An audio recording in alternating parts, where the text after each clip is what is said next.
Some of you joined us for our very first virtual PCC, where Jean was our guest speaker originally on that, and she was just so requested that we said, Jean, you got to come back. And when I was getting a lot of requests from principals to say, you know, we've got a lot of online teachers and a lot of online instruction, and I just don't know how to evaluate that.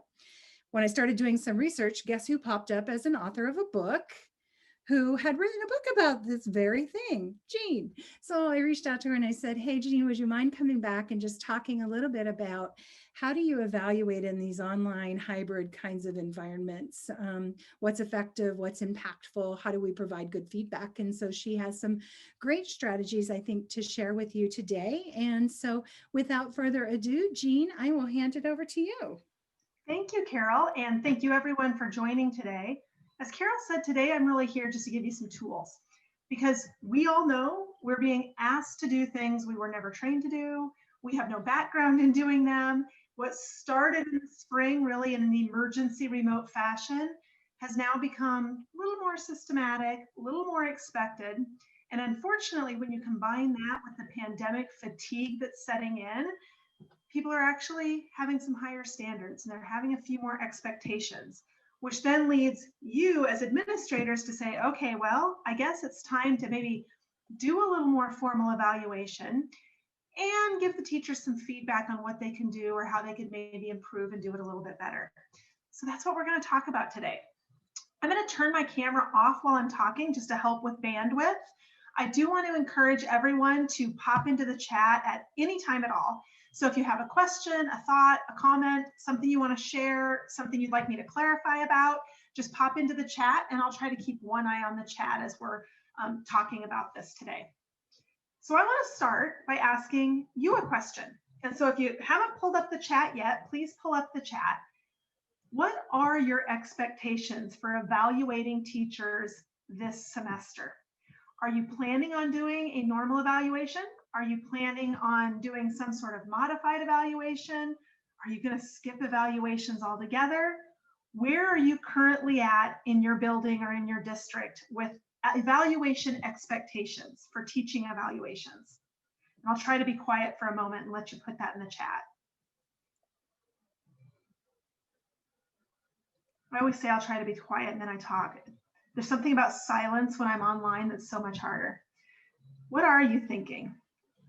So Heidi said using a modified evaluation instrument and just getting ready to start. We're at about that time in the semester.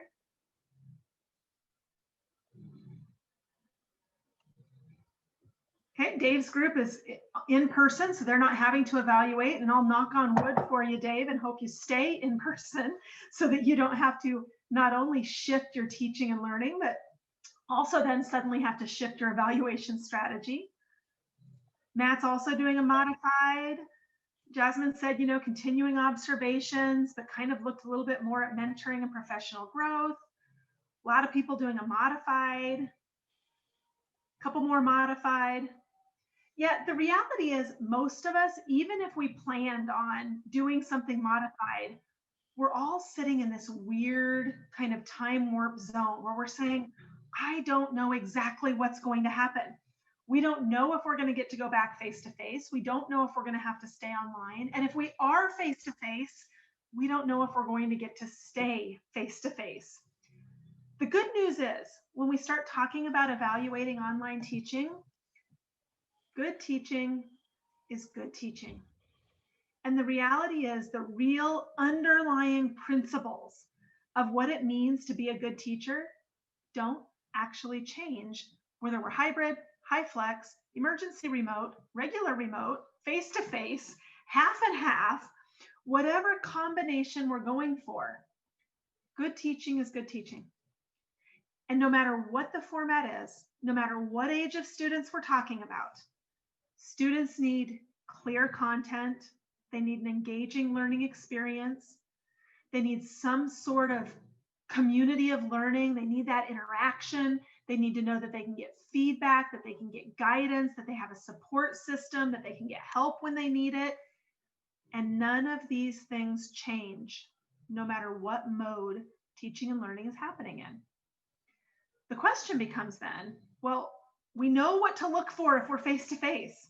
We know what this looks like if we have our regular classrooms and our regular teaching. But what does this look like if we're online, or if we're hybrid, or high flex, or blended, or 50-50? Really, it comes down to like, well, where do we look? What are we looking for to find these indicators that are so clear to us when we're in the face-to-face classroom? And the challenge when we start talking about online is we start to separate pieces of the teaching experience.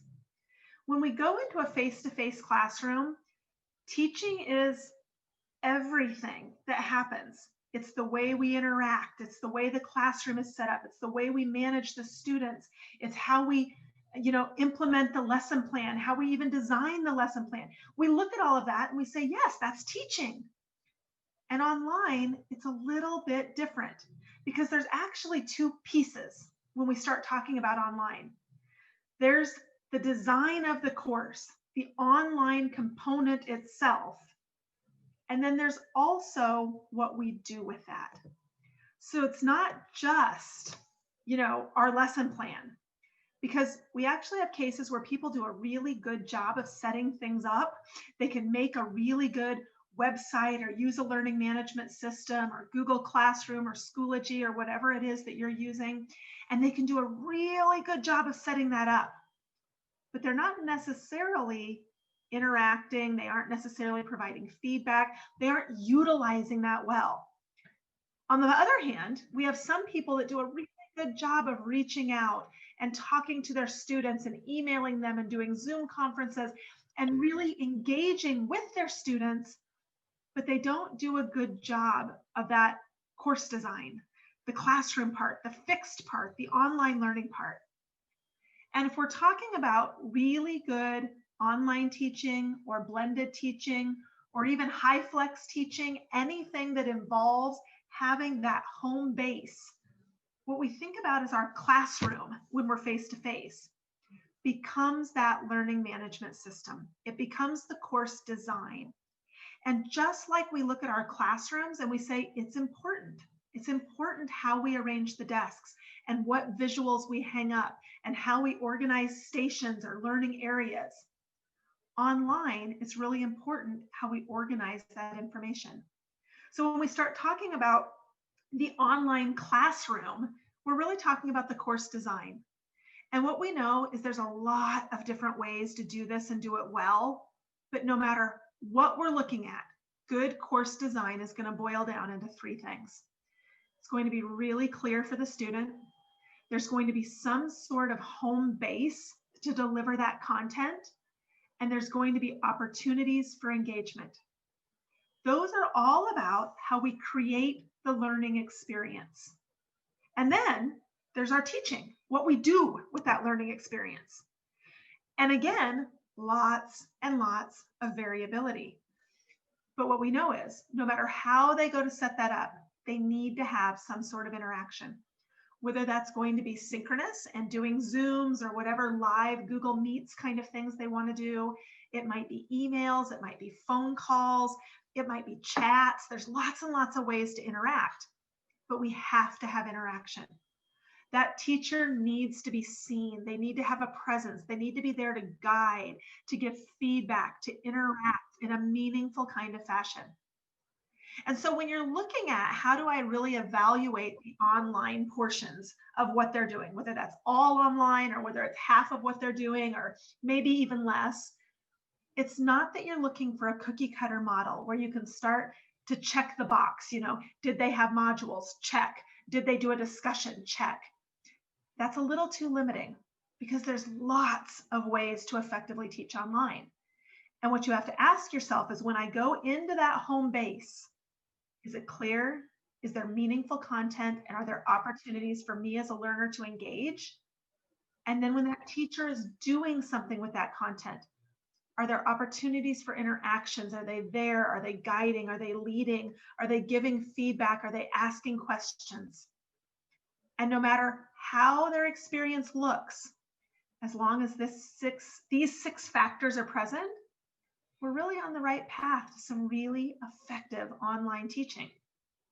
But let's dig in a little deeper. And be a little bit more specific about this.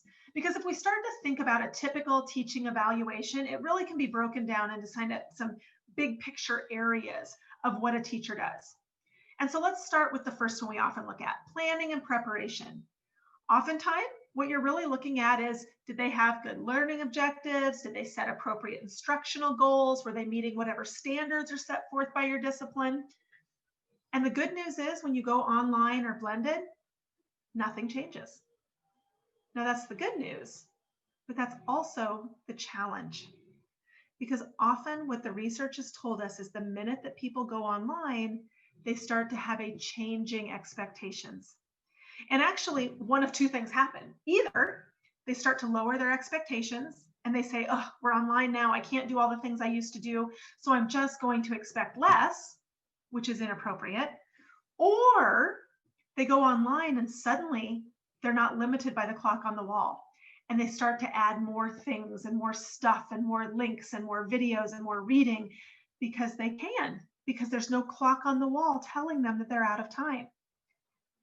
If you're really doing online teaching well, your goals shouldn't change. How you get to those goals are going to change. What you do as a teacher, how you deliver the content, what you present to them. But the very first thing you want to start with is, are you expecting from your students what you would expect in the face-to-face classroom? Because the standards should be consistent.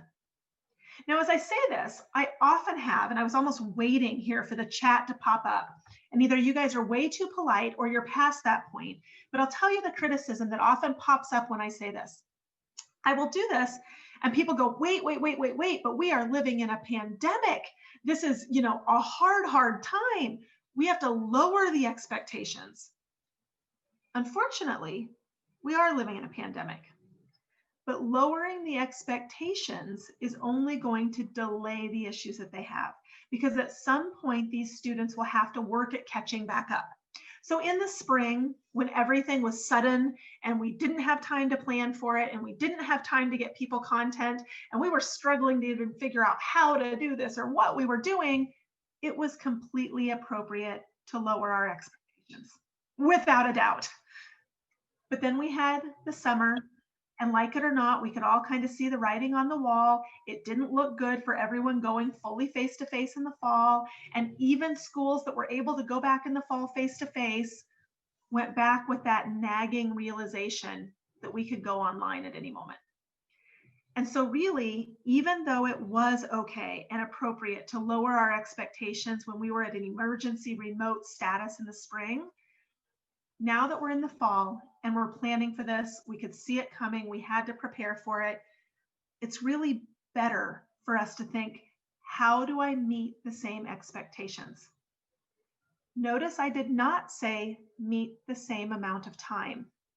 And that was actually one of the issues that really became problematic in the spring, is that so many teachers, districts, schools as a whole said, well, we usually need this many hours per day. So they started looking at, how do we replicate those hours per day? But online is very, very different than face-to-face. It's not about replicating hours. In the face-to-face classroom, the hours are fixed. There's a clock on the wall that tells us what time we start and tell us what time we stop. And what we do then is we adjust our expectation to what we can fit in those hours. But when we're online, what's fixed is our expectations. And it's going to take some students longer to get there, and it's going to take some students less time to get there, but we're not trying to replicate the hours. We're only replicating our expectations, the goals and the standards, the learning objectives and the learning outcomes. As some of you know who've heard me talk before, I actually have 4 kids. They are within 5 years of each other. So this year I have a senior, a junior, a freshman, and a 7th grader. And by the nature of their ages, my junior and my senior are actually in a couple classes together. And it was interesting this spring when they went emergency remote, because they would have the exact same class with the exact same learning expectations. And it would take one of them about 15 or 20 minutes a day to read what they needed to read. And this was a math course, and to do their math assignment. My son has always been pretty good at math. My daughter, who was in the same exact class, would actually take about an hour and a half because it just took her a little bit longer to get there. The goal was not to make both of them sit there for an hour. The goal was to master, I think it was trig, I can't actually remember what they were taking in the spring, but to master that content. How they got there changed. The time it took to get there changed, but the goal does not change. So you want to really think about, how do I replicate my expectations? And then, can I design a coherent learning experience to allow students to get there? This is not about how do I do remotely what I did in class. It's how do I utilize what's available to me to get my students to the same learning outcome. So in class, you might have shown a video, and that's perfectly appropriate. It's probably not appropriate to have all your students sign on to Zoom at the same time to try to show that same video. Now, watching that video might be appropriate, but you'd want to think about, how do I need to reorganize my instruction to take advantage of the way students are learning to get them to that final learning outcome? We know online learning is done best when it's done in modules. Students tend to think in terms of time frame, not topic. So having weekly modules, and then within those modules, having really clear guidelines about what students are supposed to be able to know or do or understand at the end of that module. And then working backwards to say, well, if this is what I want students to be able to do, what kind of content are they going to need? What's the best way to get them that content?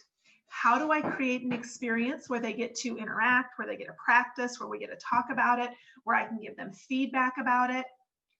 And it's not about replicating. It's replicating the purpose, not the mode. So in the face-to-face classroom, teachers unfortunately are stuck in a one-to-many environment. There's one teacher and there's lots of students and there's a certain amount of time on the clock. But online, we can start to provide more individualized instruction. So students, like my daughter, who took a little bit more time to master that trigonometry lesson, can take the time. They can review it, they can practice it, they can utilize additional resources if they need it, because now we can start to allow an individualized exploration to reach that final goal. And my son, who it was a little bit easier for, could read one set of information and he didn't need to utilize the other resources because he was able to master it without that. So we want to really think about not just doing what we did when we were in a one-to-many environment, but actually taking advantage of the fact that we can now start to give the resources for students that need them. What we found in the spring is a lot of people just switched to doing whatever they would have done in the classroom, and then they just did it on Zoom. So whatever their lesson plan looked like, they would just now replicate that on Zoom. And in many cases, that was probably totally fine and totally appropriate, particularly when we were in an emergency remote situation. But now that we've had time to think about it, the teachers should be asking themselves, is this something that they need to be together? Is there interaction? Is this difficult? Do I need to see their faces? Do we need to talk about it? Or is this something that would actually be done better by letting them have individual practice, individual time to research?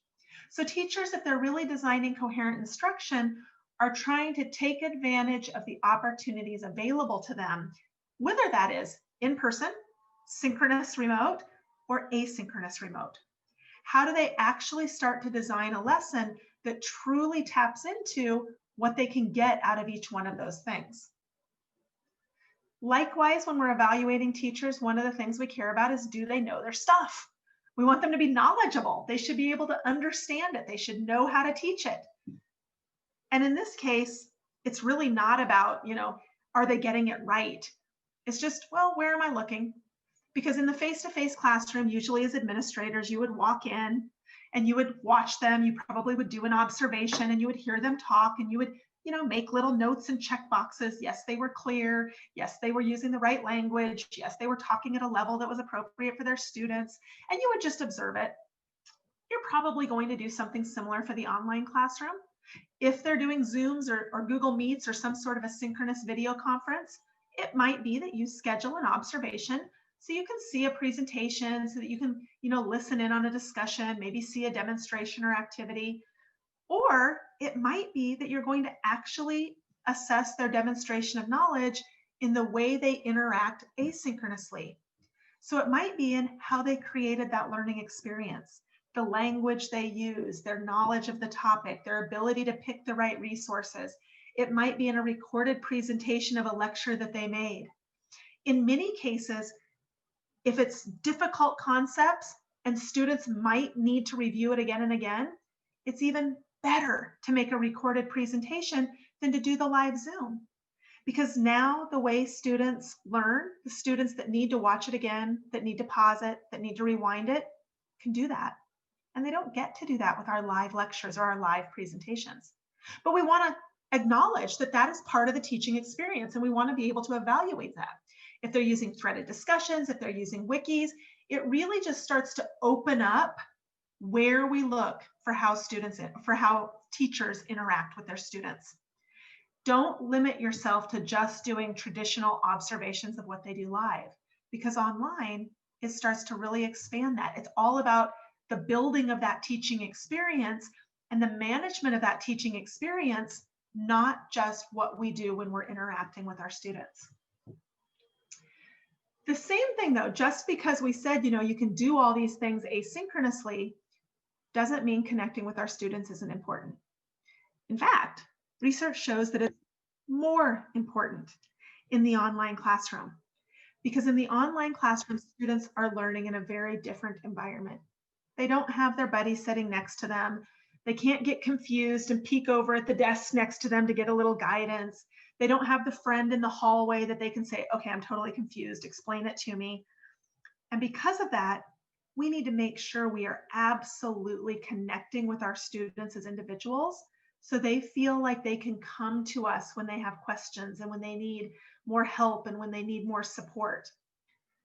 But in the online classroom, we have to be very deliberate, because there aren't hallway conversations and there aren't the informal opportunities that are just naturally built in. So when you're evaluating your faculty, you want to look and you want to say, have they made a deliberate effort to connect with their students and to create connections within the community of learners itself? So it might be that you're actually looking at a synchronous session where the teacher says, okay, we're going to spend the first 10 minutes and we're going to do some fun little activity. And at first glance, you might say, well, this doesn't have any content relevance. That's such a waste of time. Until you recognize, hopefully in collaboration with the teacher, that was a deliberate community building strategy. Something that we don't usually do when we're face-to-face, because that would have just naturally happened. It doesn't naturally happen online. So teachers are going to need to actually dedicate some time for that informal community building. Looking at things like, are they using their names? Are they asking questions? Are they bringing in connections to intentionally build that community of learners? And are they designing things that let students engage? When we're face-to-face with students, they are a captive audience. We tell them to do something, and generally speaking, they're going to do it because they don't have any other options, because we're standing right there over top of them, because we don't let them have their phones out, because that's all they have to do when they're that captive audience in our face-to-face classroom. But when we go online, at the click of a button, students can find way more interesting things to do. Literally, they can click out of our classroom and they are on YouTube and TikTok and all the other bazillion websites and social media things that I don't even know about anymore. And so we really have to think, am I designing something that's actually going to engage my students? If I need them to read, I can't simply say read, because they probably won't if I'm not there to monitor. That doesn't mean we should be having them log into Zoom and read, but it does mean we might say, I'm going to give you an assignment and I'm going to do a built-in quiz just to make sure that you did that reading.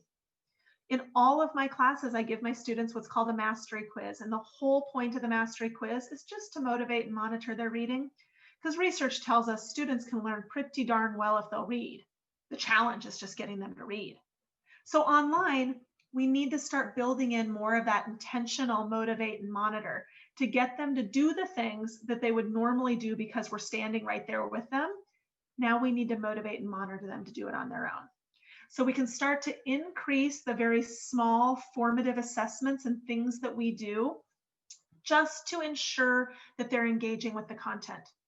As I already mentioned, it would not be a good use of time to have students all log in synchronously and watch a video, but we absolutely often want them to watch videos. So you might integrate a little formative assessment using a program like Edpuzzle or even a little quiz in your learning management system where it just asks 2 or 3 little brief questions just to make sure that they're watching the video. I can give you another example of that. My son, he's the junior, and he is what I will call ruthlessly efficient. He will spend as little time as he has to spend in order to get his A. So fortunately, he's still motivated to get an A, but he literally wants to spend as little time as he has to do it, as he has to get that A. So when they were still remote learning in the spring, one day he came tromping upstairs all angry and huffing and puffing. And I said, "Oh, what's wrong with you?" And he said, "Mom, my online teacher is terrible. She literally just made us watch a 15-minute video. And then at the end, there were only 2 multiple choice questions." And I looked at him and I said, "Well, would you have watched the video if there were no questions?"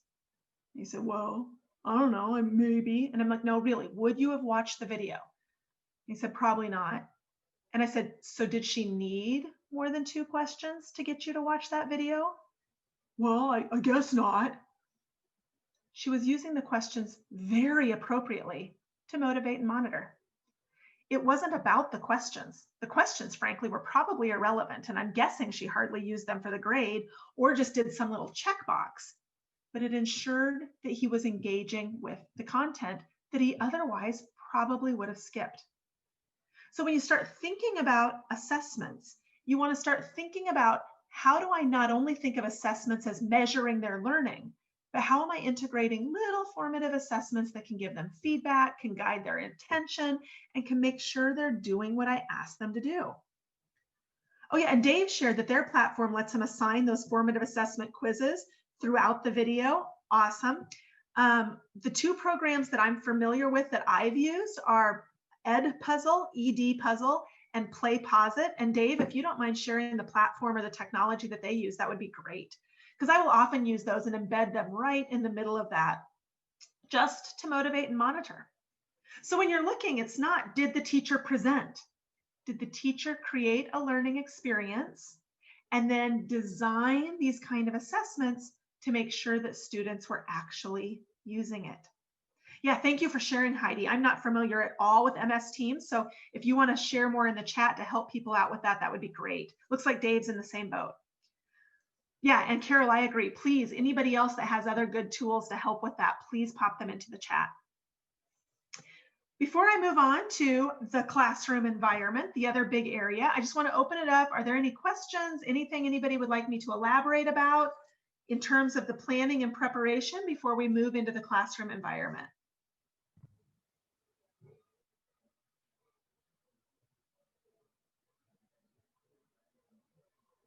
I'm not seeing any questions pop up, but if you're in the process of typing, I'll keep an eye on the chat as we keep moving forward.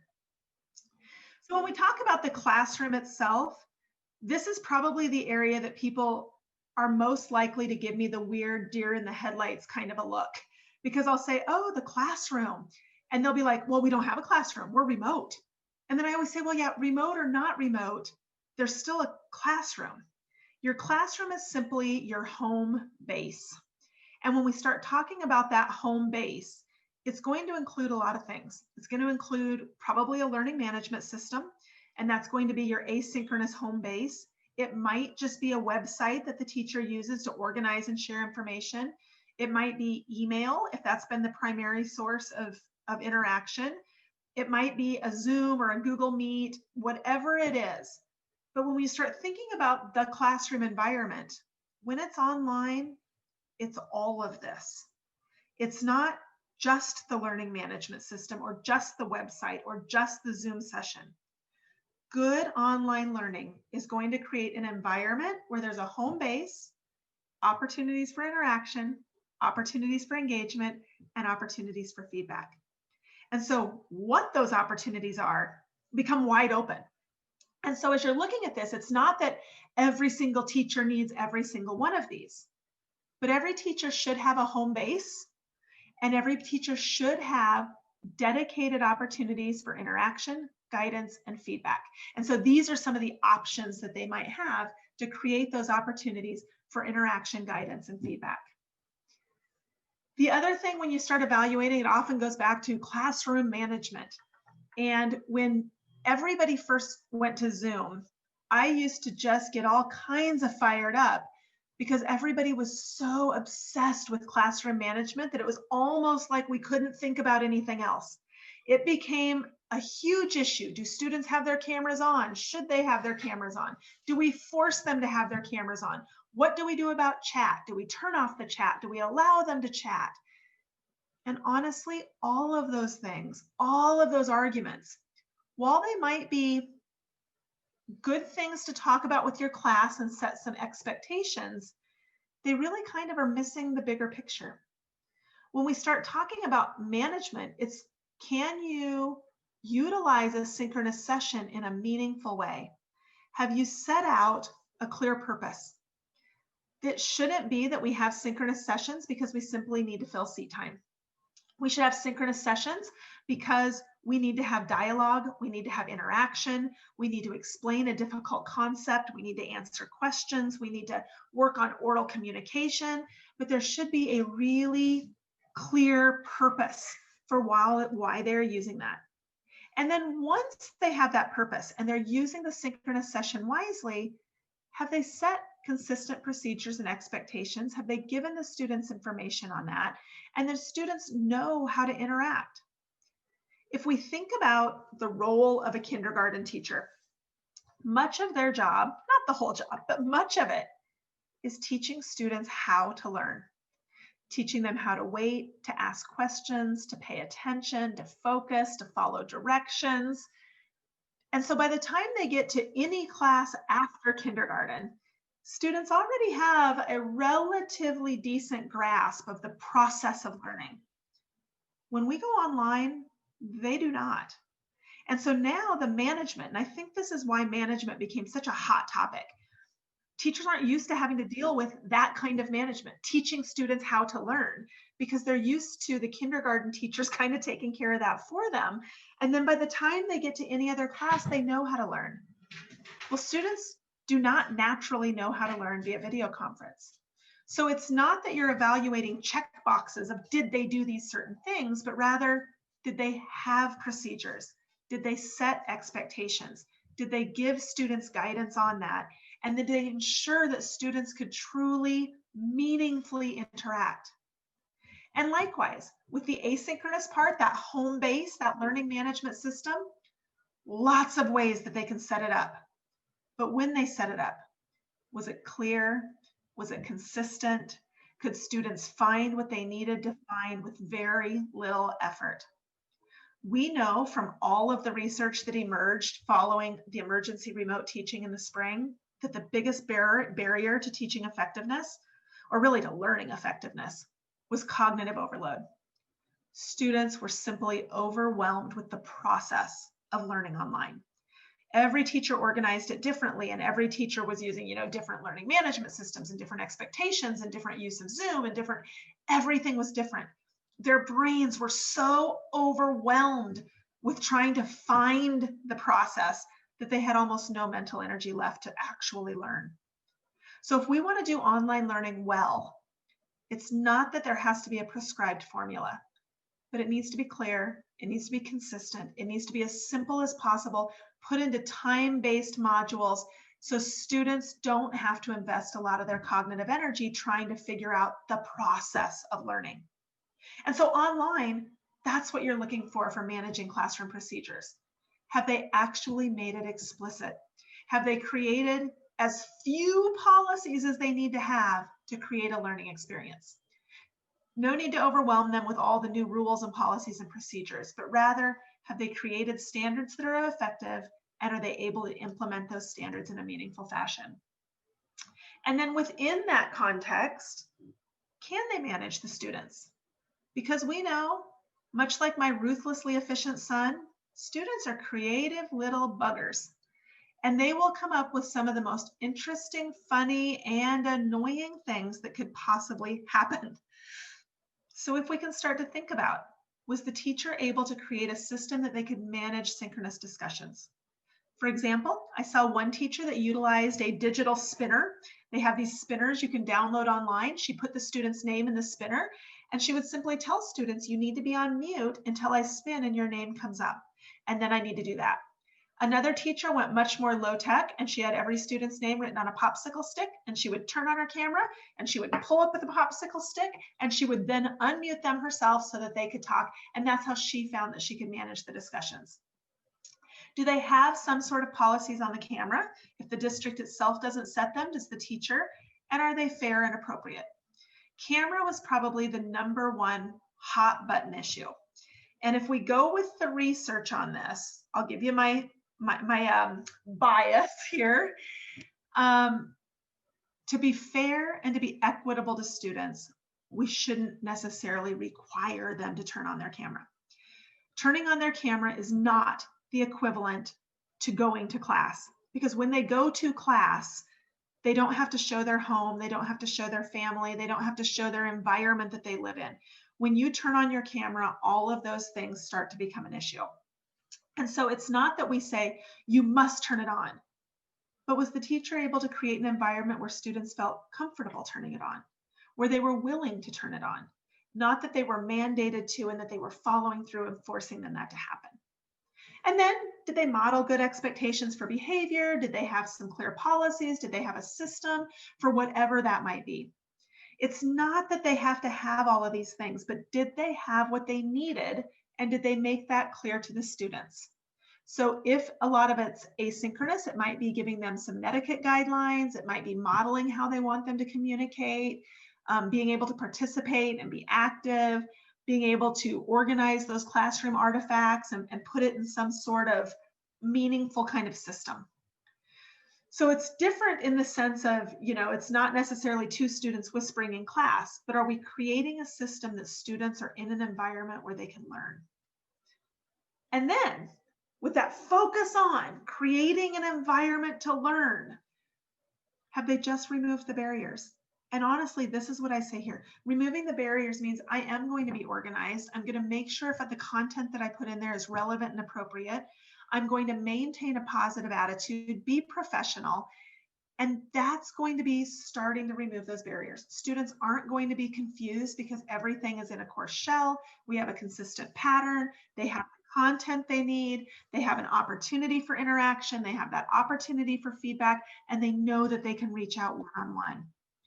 And so we really want to think about, has the teacher removed all the barriers they can possibly remove?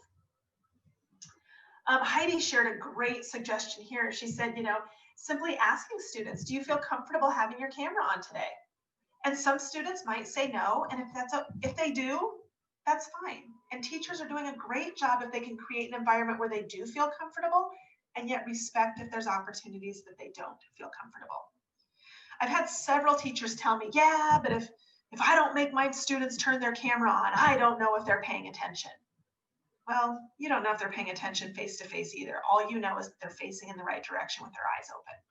And so I think if we really want to think about good online teaching, it's not about, monitoring their attention by forcing them to turn their cameras on. It's about creating an experience where they're engaging and they're interacting and they're talking and we're calling on them in the chat. So if they didn't turn their camera on, we'd simply say, hey, so-and-so, can you put in the chat or can you unmute and talk to me about it? But not relying on the visual, I forced them to pay attention by having their camera on, but rather creating an actual supportive learning environment that engages students to interact. And then just simply making sure it's organized. As I already said, the biggest barrier in the spring was cognitive overload. And so as a school or as a district, if you can agree upon the learning management system, and then for the teacher's point of view, are they using what's agreed upon? Are they using technology appropriately? Are they not using technology when they don't need to meet their learning objectives? Because it shouldn't be about becoming a tech wizard. I teach online exclusively, and I still only have a small handful of about 4 or 5 technologies that I use consistently. When they are using technology, is it clear? Can students hear them? When they need to see them, can they see them? Is it appropriate for the student-friendly kind of interactions? And then the one thing that we do have to be really careful about is, are we ensuring that anything we do does have respect to disability accommodations, making sure if we have students that have hearing impairments, visual impairments, whatever impairments they might be, that we're creating opportunities and options to include all students within that environment and within that space. So it's not about, was the teacher good with technology? And that's what I think a lot of people defaulted to when they started thinking about what it meant to online teach. And the reality is, it's not about being good with technology. It's about finding the handful of technologies that you might need to reach your teaching and learning goals, and then just being good with those specific technologies. There are thousands upon thousands of educational technologies. And I don't think any teacher needs to know more than 10 at most. Maybe it's even 5. It's about finding the technologies that allow you to meet your learning objectives, so that you, as an instructor, then are actually able to teach them. Technology should only be integrated when it removes a barrier that you perceive was in place because of that physical distance between you and the student. So when you start thinking about their teaching, what you really want to look at is, what did they do to engage students in learning? If they had synchronous time, did they use it well? Was it used appropriately? Did they do things with their synchronous time that shouldn't have been done, asynchronously? Did they have dialogue? Did they have interaction? Did they work in groups? Did they demonstrate things? Did they change things up and keep students engaged and ask questions and have them use the chat? Maybe integrate polls, be sure there were some visuals. Having students do something whenever they're actually learning together in a synchronous session. And if they're not in a synchronous session and they're using it asynchronously, did they still think about, how do I engage the student with the content? How do I give something to the student, something to do, to practice, to interact? And then did the teacher help pull it back together and integrate it and make it meaningful for the student? There are lots of ways to do that. It might be recorded lectures, it might be web quests, it might be a video, it might be readings with a quiz. There are so many opportunities. But when you're evaluating them, you simply want to ask yourself, did they make sure the students had the content they needed? Whether that was reading, video, web quest, whatever it might be. Did they give them something to do with it, to interact, to have some sort of activity that they could then get some feedback? And again, that might be very informal. It might be peer activities. It might be an asynchronous discussion, a quiz, creating something, answering a worksheet, doing a project. Oftentimes, asynchronous online learning is not sitting at the computer at all. So did they go out and take pictures of something they did, do a video to record their interactions? Did they go and explore, whatever it might be? And then did the teacher create a way to bring that back together and help them understand what they were learning, and getting them to truly do something and engage with the material? And perhaps one of the most important things as we are teaching, living, learning in a pandemic, did they demonstrate a willingness to change, to learn new things, to be flexible, to be responsive? So as students are struggling, did they give different avenues? Did they give opportunities? Did they build in some flexibility to accommodate and acknowledge that some families might have, 4 kids, 6 kids trying to simultaneously be online at the same time, and that they may not have the bandwidth or even the number of computers to be able to make that happen? So even though I started this presentation by saying we don't lower our expectations, that doesn't mean we're not flexible. It's adjusting to help them get to those expectations in whatever way we need to do within a pandemic. So if they can attend the Zoom and that's the best way to do it, and we let them attend, great. But if they're unable to attend for whatever reason, have we given them another avenue? Do we have opportunities for them to reflect and to review and to do something so that the students are not handicapped by the fact that we are now learning remotely? Unlike face-to-face, where we get their undivided attention from, 8:30 to 3:30 or whatever your school day looks like, online is different. It's not one solid 7-hour session. It's getting them when you can get them. And if they're younger students, when the parents are there to potentially help and help them get online. And if they're a big family, it's when they can share things and share bandwidth. And has the teacher been willing to adjust and understand that and recognize that it's not about replicating their traditional day, it's about replicating their outcomes. Within that, you do want to look at, their ability to clearly communicate. That might be oral communication and their ability to do Zooms or Google Meets, whatever those synchronous are. It might be oral ability and recorded presentations. A lot of teachers were even sending out, like communication videos, and that's totally fine. But you might want to watch a couple of those and say, yes, you were clearly communicating with students and parents, perhaps other teachers, whoever those stakeholders are. And then were they able to clearly communicate with the students and their feedback within the learning management system and email communications? Oftentimes it's with the parents, particularly with younger kids. And were those communications clear, timely, accurate, and articulate? We know that we want students to interact, and this doesn't change whether we're face-to-face or online. Literally, again, this is a case where we're just changing where do we look. Interaction, always important. So if you want to sit in and do an observation on a synchronous session, you might pay attention to, did they ask questions targeting different students? Did they use different modes? So asking them to unmute as well as asking them to do chat, perhaps using polling. Did they try to get the students to talk to each other? What did they do to really create that learning community? And if it's not synchronous, maybe looking at, within threaded discussions, did they respond to students? Did they allow students to interact? Did they ask, big group questions as well as targeted questions? And just responding to whatever questions there might be. Relationships are ultimately the most important part. And so you want to say, did this instructor, did the teacher engage the students in a meaningful way to build both instructor to student relationships, but also those student to student relationships? And how well were they able to take advantage of what they've been given with the environment?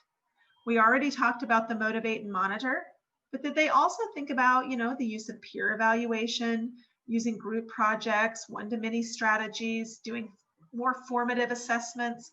One of my favorite ones at the end of a synchronous interaction is to say, we're going to do a quick 1-minute paper, and I'll literally tell the students, I want you just to think, and I'm going to time you thinking, and then I'm going to say go, and I want you to start typing into the chat, but you can't hit return until I say hit.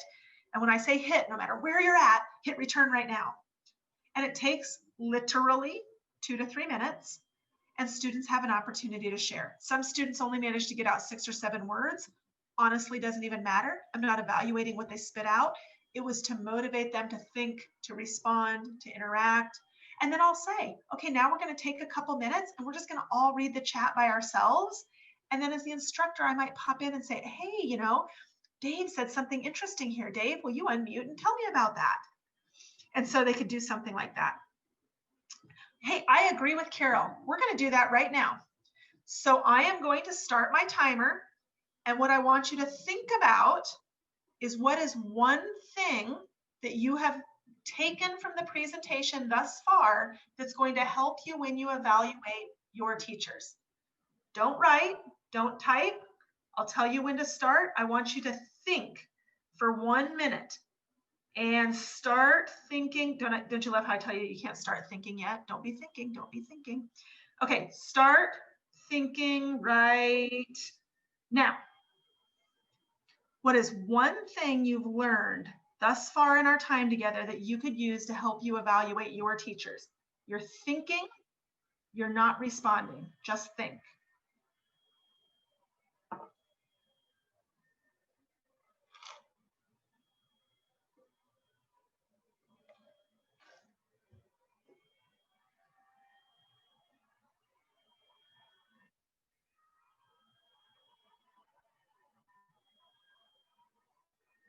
And I actually have my stopwatch going. You still have 20 seconds of thinking time.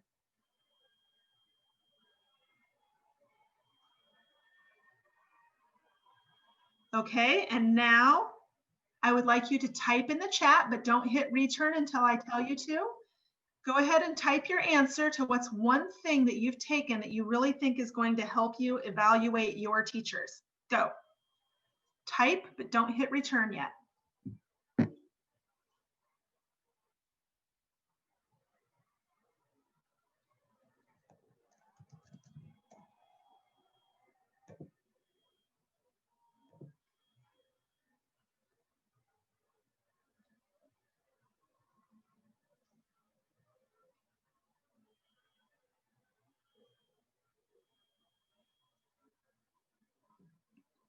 Thirty more seconds.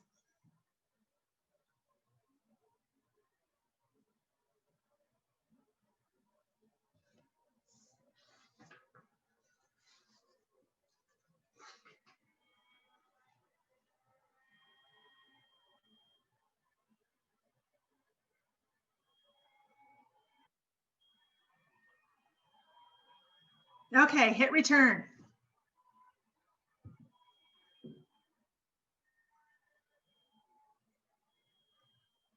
And now I'm going to give you just a moment to read through everybody else's chat.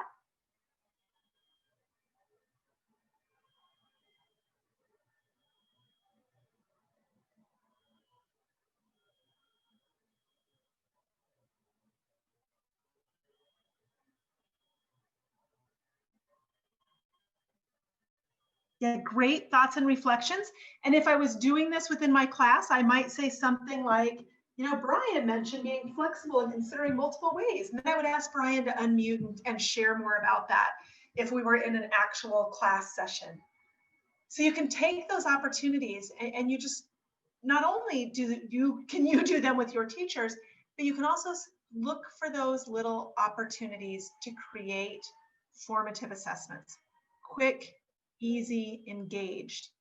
It shouldn't just be about the teacher giving them information. It's creating a learning experience, creating an opportunity for those students to truly engage themselves, do something with the content, do something with the information.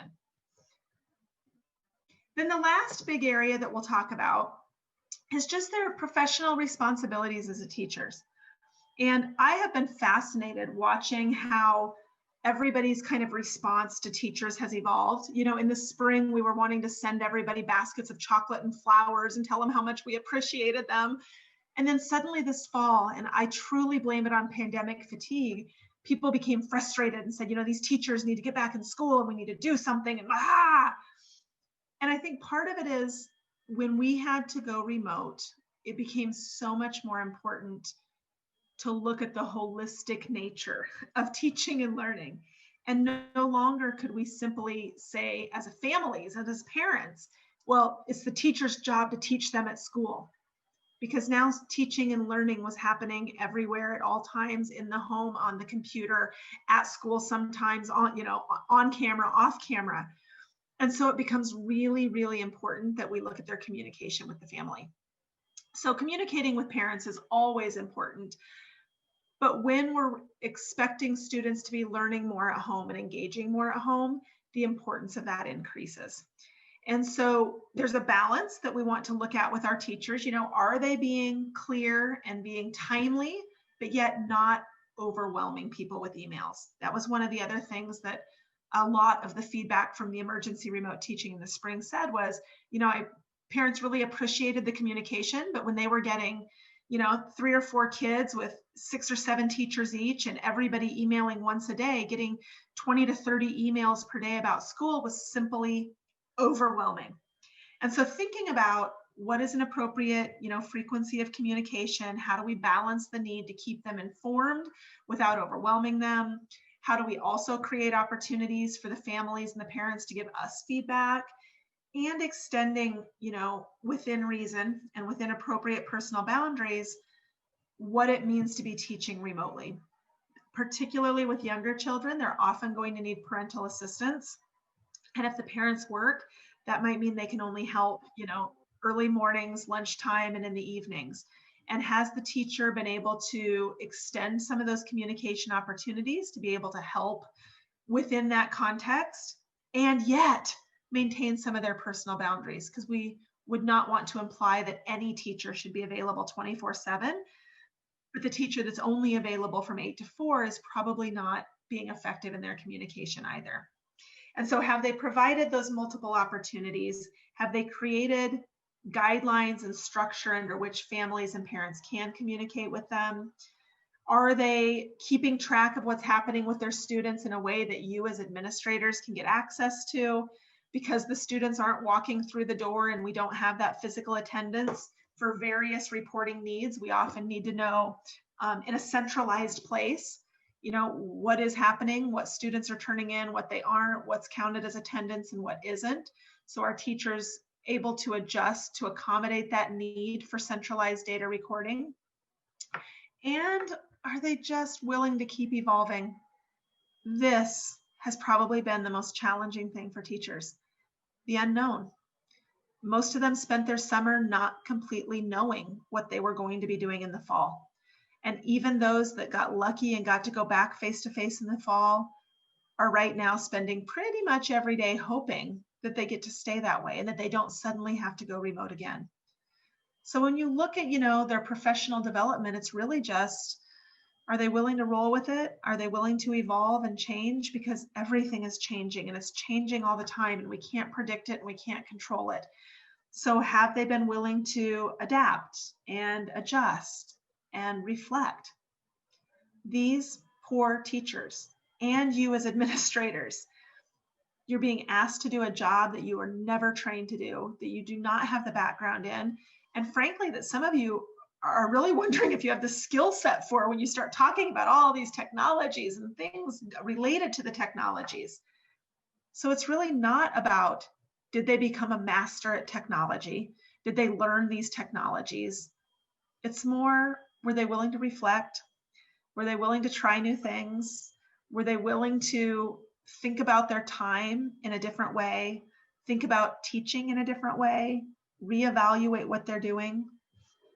Because we know at the heart of it, good teaching is good teaching. This changes how we do it a little bit, and that's probably one of the hardest parts. Teachers don't necessarily have that background for, well, how do I do it now? They got 4 years or 6 years of education on how to do it face-to-face, and they maybe got an hour webinar on how to do it online before they were thrown into this. But are they trying? And are they adjusting? And are they still hanging in there and caring about the kids and adapting as we need them to adapt with changing technology, changing expectations? And do they continue to show up? Because in these uncertain times, that's going to become the most important part of if they're effective teachers remote. We know that at the heart of it, we need to make sure we're looking for that clarity and that content and that engagement. We need to make sure students are doing something and that they're interacting and that they're getting feedback. But there are so many different ways that can happen. What we really care about is, are they doing it? And when they try something and it doesn't go well, are they adapting? And are they adjusting? And are they willing to try something new? And are they willing to seek out advice and opinions and feedback? We also can look at, beyond just our evaluations as administrators, we can look at the student ratings. The key, if we're going to look at the student rating though, is to actually ask students to give us feedback about things they are truly equipped to give us feedback about. Too often student ratings ask about things that really students aren't knowledgeable enough to give feedback on. So we'll ask things like, was the content appropriate? Well, students don't know if the content was appropriate, but students can tell us, did the teacher answer your questions? Were they available, when you needed them? Did you feel like they tried? Were they organized? Did they communicate clearly? Those are the kinds of things we want to make sure, if we're taking student ratings into consideration, that we're going to ask about. Are the things that students' perceptions truly matter? Same thing is true with the parent ratings. I would argue one of the challenges not only with the spring, but even going now into the fall when it's planned and it's much more organized and intentional, is that parents aren't knowledgeable about remote and online learning. I'll tell you a story from my own life. Again, I've been an online teacher now for 20 years. I have not worked physically on a campus for many, many years. And my friends know this, and I believe my friends like me. And yet, I was talking to one of my friends, and this was in the height of, the pandemic. We were in April, everything was online. And she said, I am so frustrated with our high school. Our kids go to school together. And I said, oh, why is that? And she goes, this is ridiculous. She goes, my son was only, Kegan is his name. She goes, Kegan was only online for like 2 hours yesterday. And then the rest of the time he's doing what? I don't know. He's sitting around, he's watching this. He was outside videotaping something. She's like, this is ridiculous. She goes, what are we paying for? We go to a private school. So we pay tuition. And I was like, I guess I'm not following. And she said, well, I'm just so frustrated. We pay for them to go to school and they're only online for a few hours a day. And I said, well, but did you think they were going to be online more? And she was like, yes, like from 8 to 4, like normal. And I was like, if they were on from 8 to 4, I would be losing my mind. There's nothing about being online from 8 to 4 that implies good teaching. In fact, that's about everything opposite of what we know about good online teaching. And my friend looked at me and she's like, really? I said, yeah, really. And she goes, well, I guess I don't get it. I guess I don't get what it even is. And so if we're going to ask parents to evaluate teaching, we first need to make sure we've given them some information about what it looks like. What does good online teaching look like? Most parents are absolutely shocked when I tell them that the national guidelines for how many hours, a high school student should be online in remote teaching is just 3.5, 4 hours at most. And that kindergartners should be online for only about 75 minutes. And they're like, what? How is that possible? Well, let's talk about what their days look like when we remove all the movement from topic to topic and the classroom management and the one-on-many, because we aren't really expecting to replicate what they were doing face-to-face, just the outcomes. And so before we ask parents to give ratings, we really need to make sure they understand what good online learning looks like. And then say, this is what the research tells us. This is what we've asked our teachers to be able to do. Give them some context. Say, be sure to take a look. Hop online with your kid. Look at Schoology or Google Meets or whatever it might be. Kind of get a feel for it. And then we can ask for really targeted feedback about pieces of that. Just asking parents, tell me what you think about the online learning is probably not going to be useful, because they are going to be frustrated because it's different. It's not what they've expected. They're struggling. They're frustrated. Their kids are home more than usual. All these other things that don't end up giving us a good evaluation. So if we're going to ask parents for feedback, we need to at least make sure we're on the same page before we start soliciting that feedback. And then let's not forget probably the most important stakeholder of this whole thing. We need to start with the teachers themselves. And the first question we should ask them is literally, how are you doing? This is a challenge. We recognize this is a challenge. We appreciate their willingness and their effort to adjust to this challenge. And then after we've checked in on them and made sure they're okay, then we can say, well, let's think about this. What did you hope to accomplish, or what do you hope to accomplish? What kind of things did you use to get there? What worked? What didn't? And then now, as an administrator, how can I help you?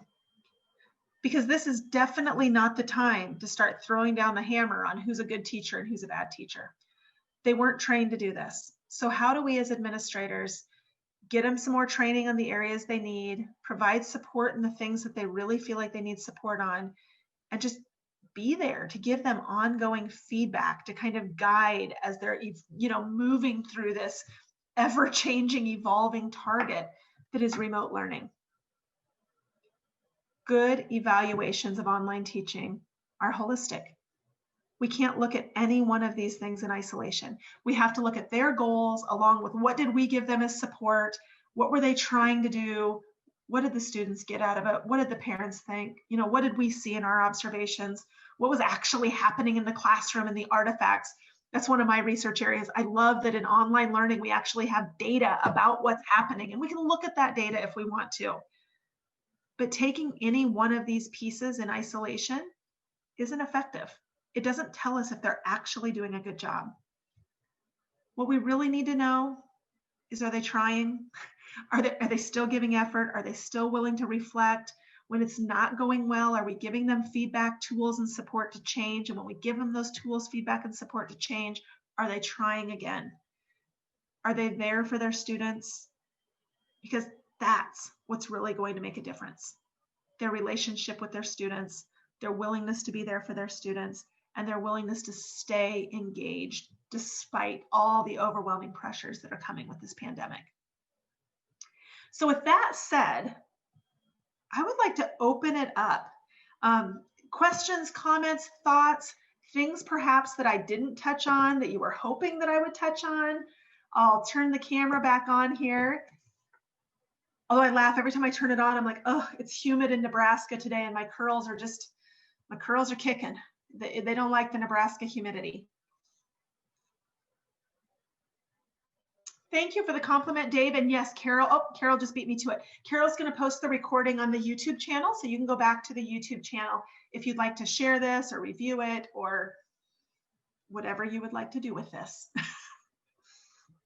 Yeah, absolutely. Share it with everybody. We'll be posting it. It'll take us a couple days to get it up there, but as we move forward, I'll share with you the link to our YouTube channel so that you can take a look at it. But oh my gosh, Jean, what great information. I loved as you were talking, I was reading the chat, and the concerns that they had were exactly what you were sharing. And I think just so important and so timely, no matter what situation you're in right now. So thank you so much. If you have any questions for Jean, please put them in the chat while you're getting any questions in there. I'm just going to share with you a couple of resources. So Jean, I'm going to share my screen. Okay, let me stop share for you here. Real quick. We have some resources that I just wanted to make sure that you're aware of. That's all. And we have Noel Lopez is also here to kind of share just some information about GCU briefly with you so that you're aware of opportunities that we have. So first of all, I hope we met our why today. Canyon PD has a why, and that's to empower, educate, and inspire our community. So hopefully we did that with you today. Jean, you are always leaning into our why, and we so appreciate that. So thank you very, very much. Another part of our why is to provide great information for you, and we can only do that with your feedback. So as Noel begins to talk and share resources with you, if you could all just take a minute, I put the QR code here, I've got a link here. Please do the survey and give us a little bit of feedback. Let us know what you liked and what you didn't like, and also what topics you'd like to see in the future, because I would like to make sure that we have topics that are relevant to what you are needing right now. So as Noel talks, if you guys could do the survey, I'd appreciate that. And I'm going to hand it over to Noel. Go ahead, Noel. Hi, everyone. I am making the first assumption that everyone can hear me. Thumbs up. Okay. All right. Technology. Gotcha. My name is Noel Lopez, and I am a University Development Liaison with Grand Canyon University. And what I'm going to share with you today is a bit about some programmatic things as well as some partnership opportunities. I'm sure many of you are aware that we have a fantastic partnership that we have with several of our public schools, our Christian schools, and our charter schools. But what I do is I work with about 10 different school districts here locally, charter schools, some Christian and faith-based schools, really helping onboard their staff, their parents, in onboarding them to start school. If they're interested in getting involved with getting their education, if they're interested in pursuing a leadership degree. What I've done here, just as a backdrop, is just shared some of the programs that we have available. So I'm really taking this quick presentation two-pronged. You may be somebody right now that's considering, hey, I want to get my PhD, or I want to get additional master's degree. We're super excited about opportunities there. So I'm going to share some information there in a second. Or you may have some folks on the bench that you're thinking, you know what, this person really is going to make a great leader in the district. They're going to be a great, fantastic resource. So we want to help them get going. So they can do an ed admin program. As you can see from this list right here, there's an ed administration and an ed leadership. So this is the principalship program that they're available to do. Maybe there's someone that wants to develop curriculum. They can do a curriculum instruction program, a reading program, autism, or here's another angle too. Do you have somebody that's on an emergency cert? Do you have somebody that is looking to get certified? We do have initial licensure programs. Now, we do have an alternate route program here at GCU. So you have the elementary education, special education, and secondary education. So if they need to be certified in some form or fashion, we're willing to do that. So quick overview on the partnerships. The partnerships will secure you, whether it's a PLLS, CCSC, and CEP. I'm assuming we may have a mixture of all here. Yeah. Okay, got it. Okay, so there's a 10% discount across the board for each one of these. So that's one piece of it.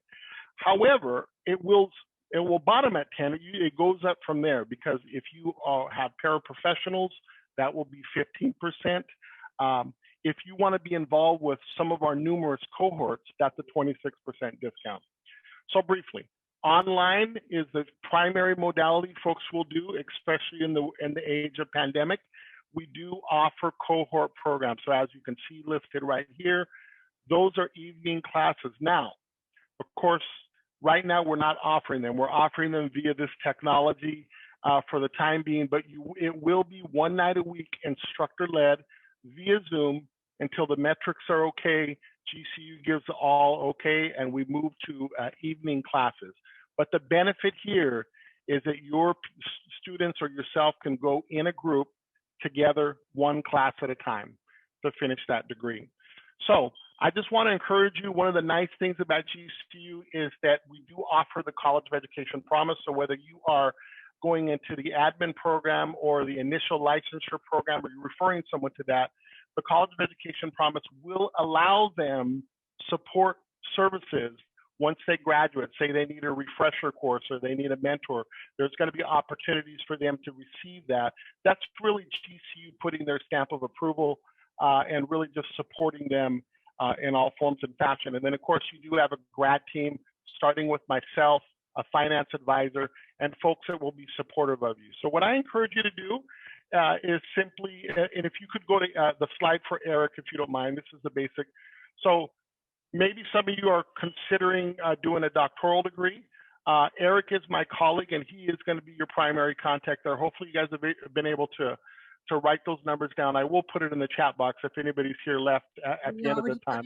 I already put it in the chat box, and we will email it out to them as well. Wow, okay, I can't keep up here. Thank you so much.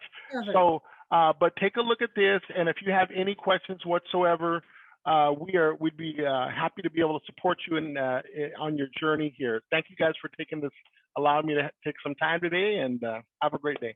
Thanks so much, Noel. Yeah, great resources. The other thing we have going on are free webinars for teachers as well. So if you have teachers that are interested in joining us for a free hour-long webinar, the next one is about transitioning courses from in-person to online, and it's October 28th. So go ahead and get them signed up. Again, this is all located on our YouTube channel as well. So if they can't make it in person, know that it will always be housed on our YouTube channel. And to get to our YouTube channel, this lovely QR code will take you to that.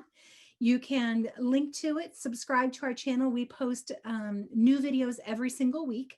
So always some new stuff on there that you might be wanting to share. There's videos for principals, just like the ones we just created today with Jean.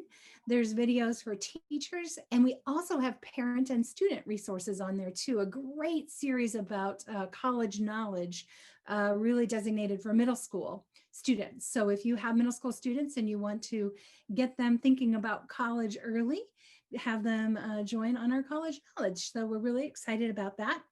And we hope that you will subscribe to our channel and take advantage of all of the free resources that are available on there. The other thing, of course, we do is professional development. So if you are ever interested in any sort of professional development for your faculty and staff, feel free to submit an inquiry or just to email me directly, and I'll be happy to touch base with you. But in the meantime, I just want to end by saying thank you to Jean and thank you to all of you. You guys are doing the hard work out there with the schools, with your constituents, with your teachers and your students, and we appreciate you so very much. Hopefully you were able to get a few tips and tricks today and learn a few new things. If you ever need anything from any one of us, please reach out. We are more than happy to partner with you in a variety of ways. So one thing I've learned at GCU is the answer is very rarely no. So if you have a good idea, reach out to us and we'll be happy to talk to you about it. Have a wonderful rest of your day. Jean, thank you so much for sharing your expertise with us. We really appreciate it. Thank you for having me. Hi, everybody. Have a great day. If you have any questions, you're welcome to come off mute. If you wanted to talk to Jean or Noelle individually, feel free to come off mute and ask any questions or pop them in the chat. We'll stay on for another couple of minutes.